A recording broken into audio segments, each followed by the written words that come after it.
Thanks so much for bringing me here to Madrid. My first time in Madrid, and it's been a wonderful visit for me and my wife Laura. But this is what I came for. I'm going to speak in English. I'm ashamed to say I don't speak Spanish. Is that all right? Can you understand my English? All right. You are more cosmopolitan than I am. We Americans don't have to be cosmopolitan. We write a book about America and the whole world has to read it. It just seems unfair. It seems unfair. Maybe there was a time when a Spaniard would write a book and the whole world had to read about Spain. And a Chinese writer will write a book in 50 years and everyone will have to read it. But I'm going to talk about my book, which is a very American book. So I'm actually quite surprised and moved that there's so much interest in it in Spain and in other countries. I'm also going to read a little bit from the book to give you a feeling for the writing and for the people who I wrote about. So I did cover the Iraq War, and in Iraq saw these spectacular failures of both American leaders and also American institutions. I began to feel there was almost a disease in our institutions, like arteriosclerosis, too much fat clogging the arteries of our institutions so that they couldn't function as well as they used to. And then I came back to the US in 2008 to write about the election and the other big events of that year. It was a historic year where both in the presidential campaign, but also in the economy, we saw one pillar after another of our economy collapse. Real estate, commercial banks, investment banks, even car manufacturers. I know that you know something about this here in Spain too. All of this institutional failure felt apocalyptic to me. I knew that it had not happened overnight. It went back decades. And it was the kind of subject that makes me think I should write a book. But in this case, it was not clear what kind of a book. I am not a scholar, unlike my host. I'm not an expert. So I knew I couldn't write a book of historical scholarship or even of policy analysis. I'm not a policy expert. In fact, I'm not an expert on anything. So don't expect any answers tonight to your questions, especially if they have to do with the future. What I am is a journalist and an ex-novelist. I like writing narrative. And it took me maybe a year or two after I thought of the idea for a book to realize how I could do it. Usually my nonfiction, including the book about Iraq, has a first-person narrator, I, taking you through the book. But this time I felt my own presence would be like the guy next to you at the movie, talking about what's happening on the screen throughout the film. It would be annoying. Why would I be in it? There was no place for me. So instead, I decided to shut up. And I started traveling around the US, mostly to out-of-the-way places like the tobacco country of North Carolina, the old industrial steel city of Youngstown, Ohio, and the brand new subdivisions of Tampa Bay, Florida. I also went to the centers of power, Washington, Wall Street, Silicon Valley. I met a few people whose lives could carry the story I wanted to tell, because I realized the big idea that gave me this book was I don't need to write 35 years of American history. I can write the history of a few people and their stories by implication, by association, can tell the big story. Because I've always felt as a writer that if you have a big subject, it's best to approach it through a small drama. Don't try to take the whole thing on. I also wanted to write about a few celebrities from the same 30-year period, because who changed the way we in America think and talk, for both better and for worse. Because it's been a time of celebrity worship, and you can't understand our society without understanding how celebrities and ordinary people have come into this strange relationship. And then I had to bring all these stories together in a narrative covering 35 years. I'm not a novelist. I couldn't make it up. I couldn't force the stories to connect the way Dickens would have done. But I did turn to a novel for a model, and it was the work of John Dos Passos, some of you may know, who actually had a very important experience here in Spain during the Civil War here. Because his trilogy USA gave me an idea for how I could combine the stories of ordinary people and famous people in one big book to tell a bigger story of history. Now, despite the fact that the word I never appears anywhere in the book, there is an argument in The Unwinding. Let's say an implied argument. And it comes with a caveat, because it's about historical decline. And that is an argument that people over 50 like to make. And that was a disaster that happened to me when I was working on the book. I turned 50. So I want to start with a warning. I might just be talking about my own self. Now, one question any work of narrative has to answer is where to begin. And in this case, the answer is somewhat arbitrary, but not completely. So as an experiment, I want to suggest tonight that about a generation ago, in or around 1978, American character changed. And the America we know today began to take shape back around 1978. It was a period not completely different from today. The end of a long, unhappy war, America pulling back from its foreign commitments, an economic crisis, and then a long contraction with a sense of scarcity, and a mood of pessimism and unhappiness, a sense that things had somehow gone wrong. Back then, the reaction to this mood gave us the new era, which is an era I call the unwinding. So a few of the trends, a few of the things that began back in 1978 that are part of the story I'm telling in the book. The first, deindustrialization. On the first day of 1978, the first big steel mill in Youngstown, Ohio, which was a city completely based on that industry, closed. There was no national policy for how to deal with the consequences, and within 5 years, every big steel mill in Youngstown was dead. 50,000 jobs in a small area were gone. And then across the rest of the Rust Belt, as it came to be called, millions more jobs. Youngstown was like Detroit on amphetamines. It was the first and the fastest and the most complete collapse of an American industrial city, which is why I chose to focus on Youngstown in The Unwinding.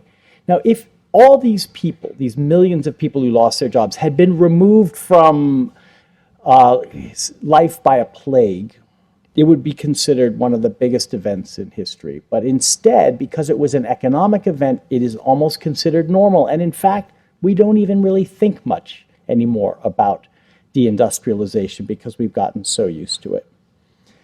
Tammy Thomas grew up in Youngstown, a black woman, the daughter of a heroin addict. She was raised by her great-grandmother. She became a teenager while Youngstown was in its death spiral. And the rest of her life was an attempt to survive and to raise 3 children, no fathers around, in a city that was turning into Mad Max, gangs, arson, murder.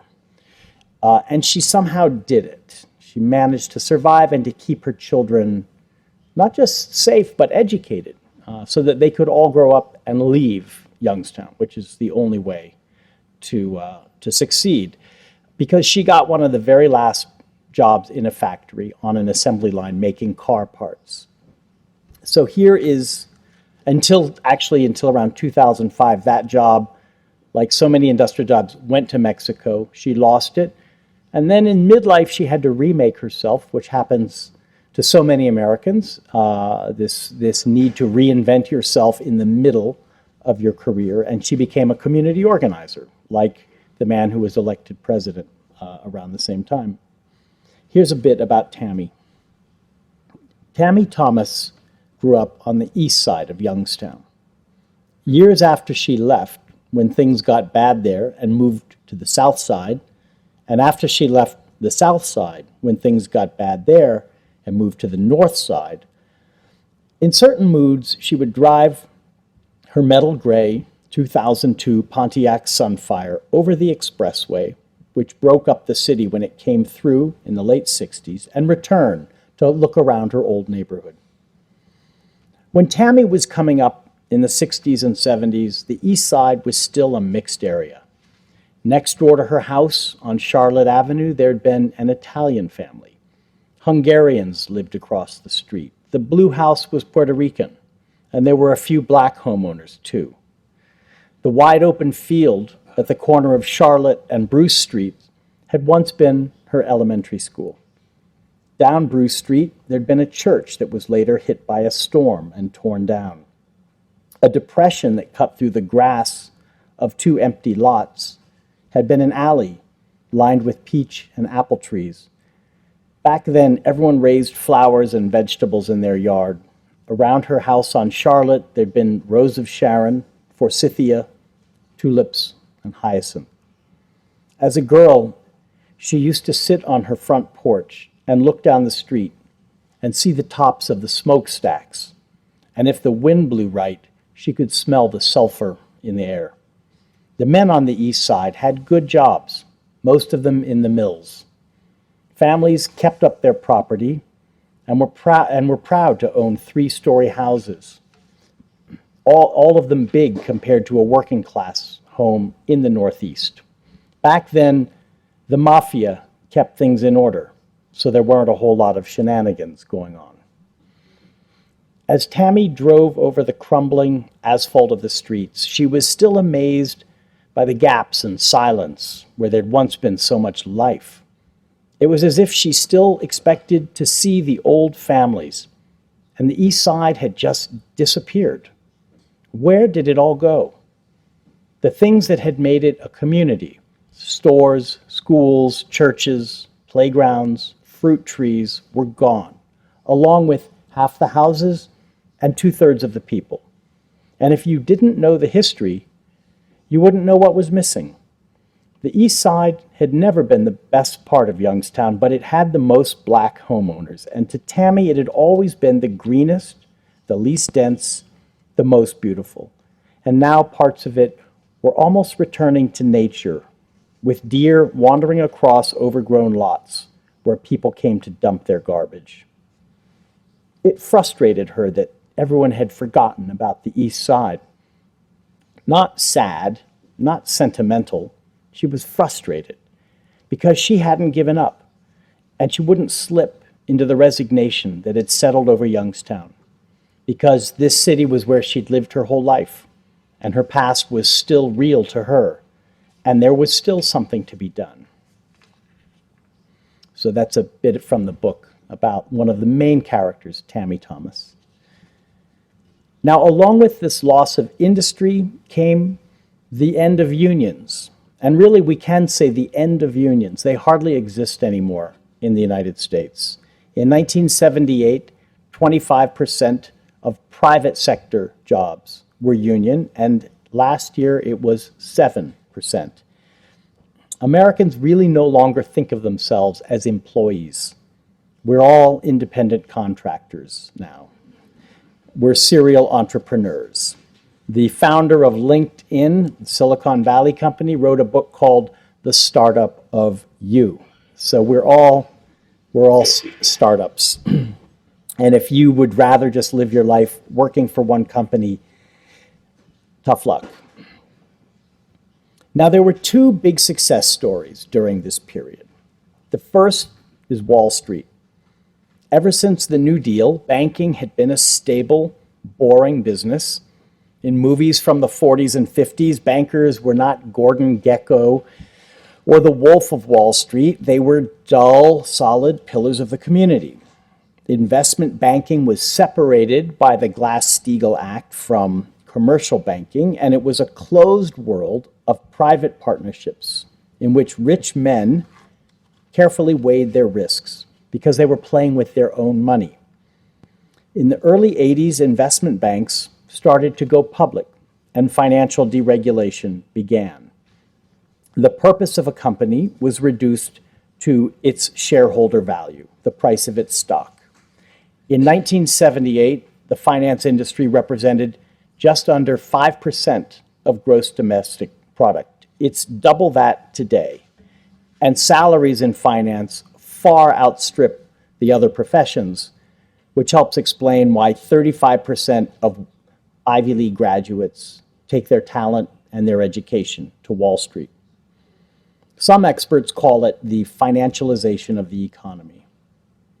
This unleashing of the banking sector has had mixed results for the rest of the economy. Between the New Deal and the Reagan years, there was not one single financial crisis. Regulations in place were strong enough to prevent speculative bubbles, which is why recessions during those decades were far milder than they've since become. Now we have one every 5 years or so. And the most recent one in 2008, I guess that was more than 5 years ago, but it lasted 2 or 3 years, brought on a recession so deep that some economists call it a second depression.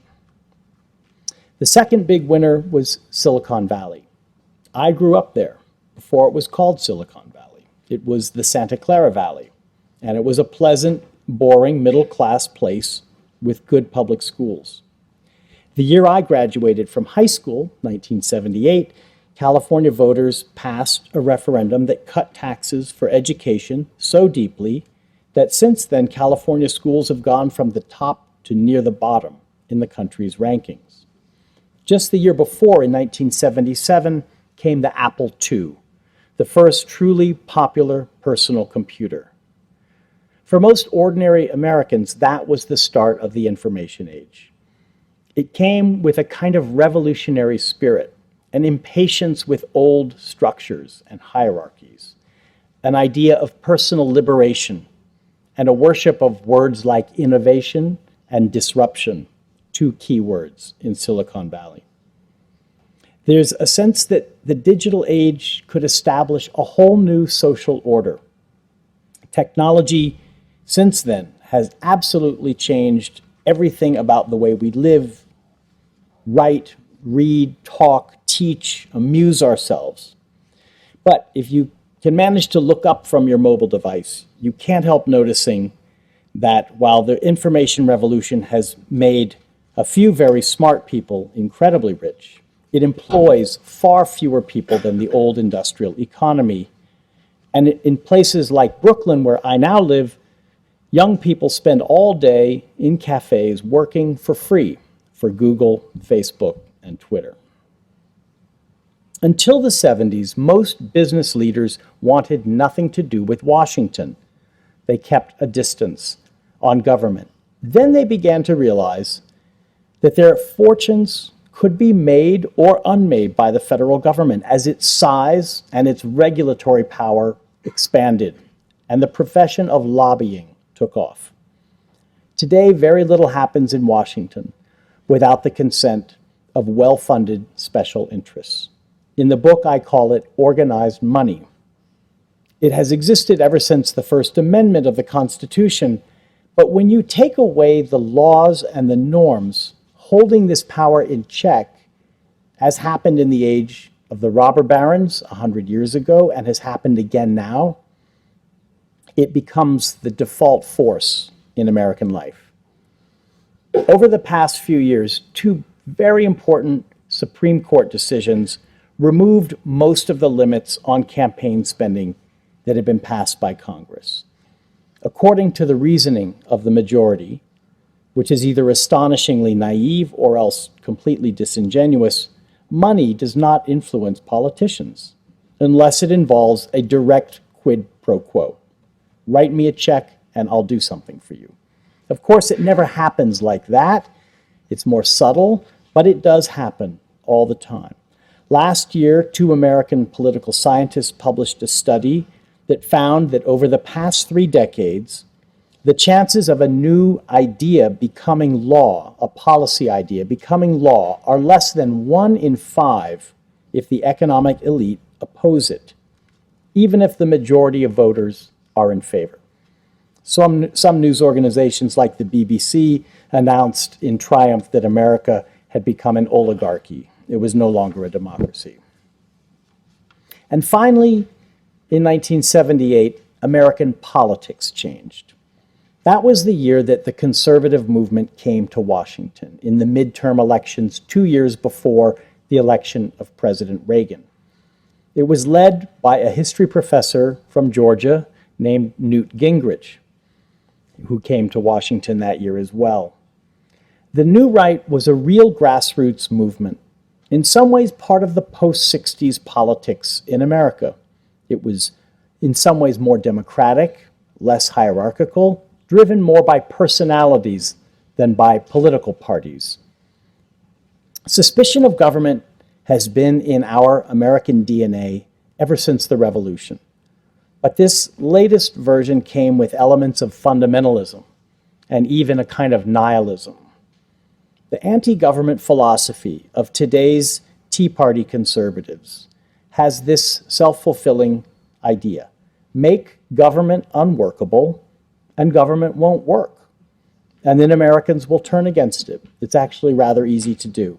It happened in 2013 when the Tea Party shut down the federal government in Washington for no obvious reason. And as a result, Americans' trust in their government dropped to an all-time low of 19%. Gingrich did not invent the polarization that we now live with in our politics in Washington, but I think he did more than anyone to shape the toxic politics and language that we live with every day. History might judge him even more important than Reagan or Clinton or Obama, which is why he's one of the 10 celebrities that I've profiled in The Unwinding. All of these trends come under a much larger heading, the mother of all trends, which is inequality. Starting in 1973, average wages started to stagnate. And other than a little blip up in the 90s, the line of average wages has remained flat for 40 years. In 1978, income inequality began to rise, and that has never stopped going up. In 78, the top 1% of Americans had around 8% of the country's pre-tax income. Today, the number is almost 25%, the highest level since the 1920s. Now, in case these numbers make you want to take a nap, here's one that stayed with me while I was working on the book. The 6 surviving heirs of the Walmart family fortune own the same amount of wealth as the bottom 42% of all Americans. 630 million. Last year came the news that the American middle class, for the first time in history, is poorer than the middle class of other economies such as Germany. And the poorest Americans are much poorer. The interesting thing is that if you measure and graph all these trends since 1978, income inequality, political polarization, the decline of unions, special interest money and lobbying, and the financialization of the economy, the lines match almost perfectly, which makes you think perhaps they are somehow connected. They don't line up neatly with the division between rich and poor. In our politics, and this may be strange to Europeans, I don't know, somehow the people who've succeeded have moved to the left in many parts of our country, and the people who are failing have moved to the right. You have versions of this with the National Front in France, but It really is what makes us exceptional. People talk about American exceptionalism. This is exceptional, and it's, to me, rather bizarre. But in other words, we have this big gap between left and right and this big gap between rich and poor, but the two of them don't necessarily connect with each other. So what is behind all of these trends? Some of them are global and beyond anyone's control. Obviously, the globalization of the world economy, inflation, and the oil shocks of the 70s, which got it all started, the growth of foreign competition, and historic technological changes that have favored the most educated, have been hard on those who have skills but less education, and cruel to those with neither education nor skills. But other advanced economies, such as Canada's and Germany's, have experienced the same globalizing factors with less extreme results. The effects I've described here have been more extreme in my country than almost anywhere else, which takes us beyond economic forces to politics and culture. In America, the unwinding has meant the end of the deal that used to exist among Americans, and that was man-made. It came from human choices. Some of them took the form of new laws and new policies, but perhaps the most important changes were in manners and morals, social codes, norms of acceptable behavior, standards of responsibility, public spiritedness, and self-restraint. What was the deal that I mentioned? It was an unwritten social contract among Americans, signed in invisible ink by the leaders of government, business, and labor, and applied to elites and ordinary people alike. It gave Americans a slice of the pie and a place in the sun. I call this the period of the Roosevelt Republic. Now, we all know that those years contained lots of injustice. If you were black or female or gay or an immigrant, America made very little room for you. And yet those same years offered the means of correcting the very wrongs they contained. For example, during the civil rights movement, strong government, enlightened business, activist labor were important factors. Now, maybe this Roosevelt Republic was a 50-year exception to the American story, a product of the Cold War, of U.S. global supremacy. But it was also an ethos, and it took an active effort to tear it to pieces. The deal said that a CEO did not get paid $80 million for 10 weeks of work, which was the good fortune of the head of Time Warner Cable last year. The tax code restricted the amount of wealth that could accumulate in private hands and pass on from one generation to the next, thereby preventing the formation of an inherited plutocracy.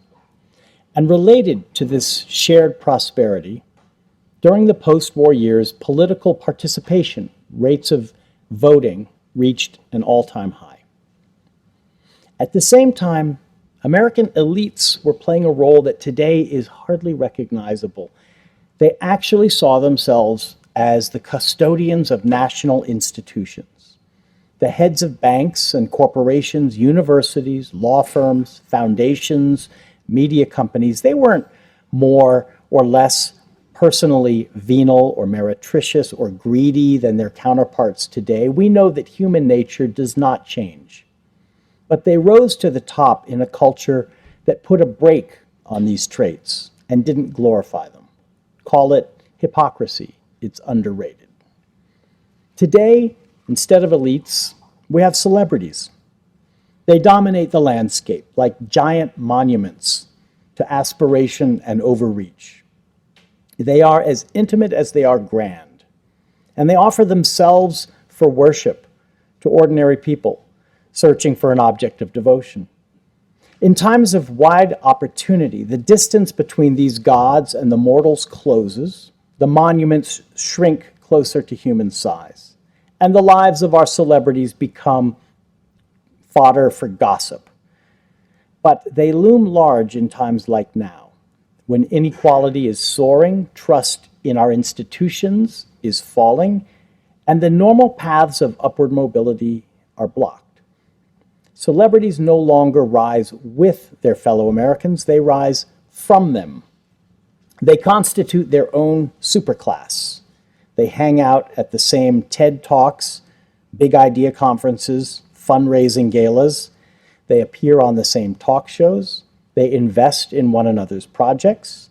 They wear one another's brand name apparel. They champion one another's causes.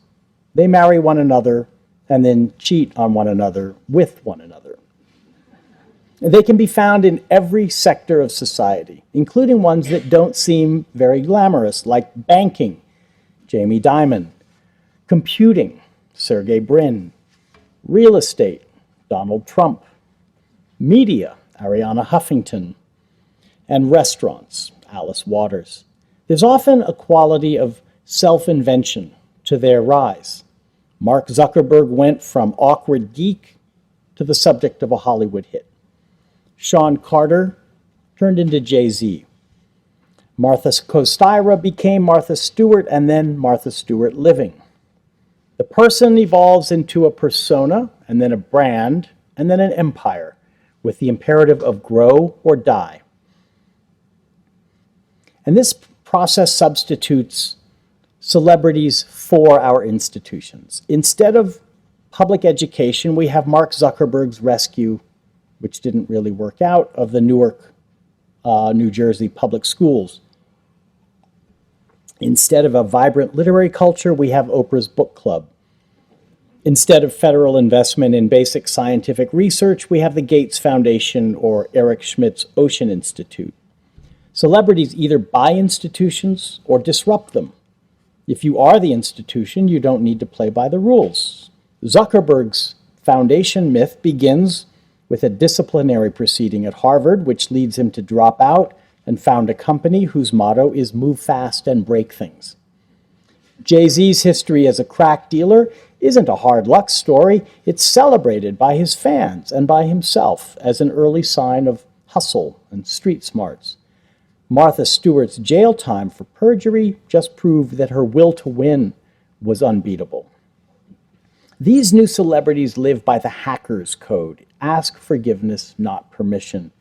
They obliterate the old distinctions between high and low culture, serious and trivial endeavors, profit-making and philanthropy, leading to the phenomenon of being famous for being famous. So, for example, an activist singer, Bono, is given a lucrative role in Facebook's IPO. A patrician politician, Al Gore, becomes a plutocratic media executive. One of America's richest men, Michael Bloomberg, until recently ruled its largest city. The inevitable next step is for Kim Kardashian to sit on the board of a tech startup, host a global poverty awareness event, and write a best-selling book on popular neuroscience. These celebrity monuments have grown so huge that they dwarf the aspirations of ordinary people who are asked to yield their dreams to the gods, to flash their favorite singer's corporate logo at concerts, pour open their lives and their data on Facebook, and adopt Apple as a lifestyle. Our stars dangle before us the myth that in America anything is possible if only you have the right attitude. Oprah perfects this philosophy. It's a deep American idea. It animates many of the characters in The Unwinding. And Oprah, therefore, made my list of the 10 celebrities. And I'll read you a short passage about her. Her bond with her viewers was unbreakable. Many of them had never had a black person in their living room before, except on a sitcom. And she made them less lonely, more tolerant and open, while they made her unimaginably rich. As she got bigger and bigger, from 100 million to 260 million, from unforgivable acts between couples and women who are allergic to their husbands, to Change Your Life and the Seat of the Soul, from Lori the abuse victim to Maya Angelou, the abuse victim, she never lost the love of her audience. As she spent more and more of her on-camera time with her friends Tom and Julia and Diane and Tony and Maria and Arnold and Barack and Michelle celebrity celebrating celebrity, her most loyal friends were still her 7 million day in, day out viewers. As the end of a typical day had her flying back from Rancho La Puerta to Chicago on her private jet. It's great to have a private jet. Anyone that tells you that having your own private jet isn't great is lying. To attend Stedman's book party on the top floor of Michael Jordan's restaurant, arriving in a state of rage because the National Enquirer had just published unauthorized photos of the ornate furnishings in her lakefront condo. Oprah's most ardent supporters remained those aging, lower-middle-class women from Rockford and Eau Claire who lined up for hours outside Harpo's studios on the near West Side. They had things that she didn't: children, debts, spare time. They consumed the products that she advertised but would never buy: Maybelline, Jenny Craig, Little Caesars, IKEA. As their financial troubles grew, she would occasionally select one of them and wipe out her debts on the air, or buy her a house, or ramp up Oprah's favorite things at Christmas to give away luxury items like diamond watches and Tory Burch gray flannel totes. But watching Oprah winning and being instructed in Oprah's magical thinking, vaccinations cause autism, positive thoughts lead to wealth, love, and success, did not make them their best self. For as the years went by, with Oprah always doing more, owning more, her viewers didn't begin to live their best life. They didn't have 9 houses, or maybe any house. They couldn't call John Travolta their friend. The laws of the universe left them vulnerable to mugging. They were never all that they could be. And since there was no random suffering in life, Oprah left them with no excuse. So just to wind up here, the unwinding, when the middle class hollows out and inequality reaches levels such as we see today, people begin to think the game is rigged, like a casino, that they no longer have a place at the table, that they're disposable. During the lifetimes of most of the characters in the book, America has changed. It's become more free and less fair, more diverse and less secure, more inclusive and more stratified. There are more choices, but they exist in a world without solid structures. There's more social equality and less economic equality, much less. The upheavals of the unwinding have come with an intoxicating vision of democracy, flattening hierarchies, discarding old elites, empowering the individual. You find this idea in all the sectors: politics, business, finance, technology, even in culture. Think of the writer and reader in the age of Amazon's self-publishing platform, with Jeff Bezos promising the end of the gatekeepers. Think of the professional reporter in the age of the citizen journalist on Twitter. But across these sectors, the result is always the same. When you tear down old structures, wealth and power become concentrated in the hands of fewer people. The old institutions were cozy and corrupt, but they provided a check on the law of winner take all. For some of us Americans, the surface of life has dramatically improved. Think of HBO, Lipitor, Google, FedEx, hand-brewed coffee, Amazon Prime. But the institutions that underpin a healthy democracy have fallen into a state of decadence. We have all the information in the universe at our fingertips, while our most basic problems go unsolved year after year. All around, we see dazzling change, but no progress. History never rewinds. There is no going back to the Roosevelt Republic.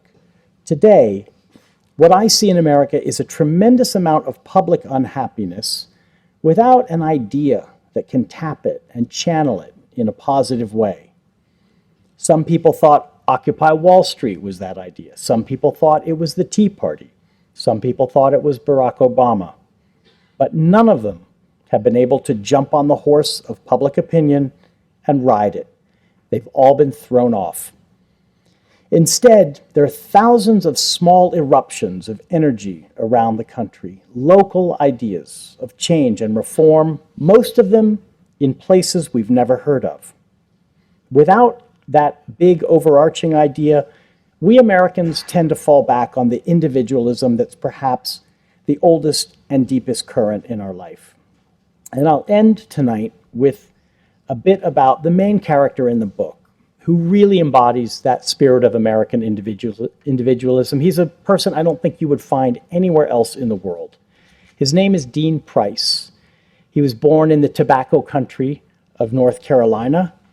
His father was, and it's deep red America. This is the most conservative place in the country. His father was a failed preacher who ended up committing suicide after becoming addicted to prescription pills. And all his life, Dean wanted to escape the shadow of what he called his father's failure thinking and to become independent. So he started a chain of truck stops and became an entrepreneur. But the truck stops, which had fast food restaurants attached, couldn't compete against Walmart and the big oil companies. So in the middle of his life, he made a shift and decided to try his luck making his own fuel, biodiesel, from canola seeds and the waste oil the restaurants threw out at the end of the night. When you meet him in the passage I'm going to read to end my talk tonight, he's about to make this dramatic change, which he thinks is actually going to create a huge revival and revive the fortune of his fallen community. One day, driving through Cleveland County, Dean happened to pass the Baptist church that his father had once tried to get and failed, the failure that had broken his father's will. Dean had gone down with his father to Cleveland County around 1975 and heard the sermon that his father had given for his audition. So decades later, he still recognized the church. And he also noticed that there was now a fucking Bojangles right next door.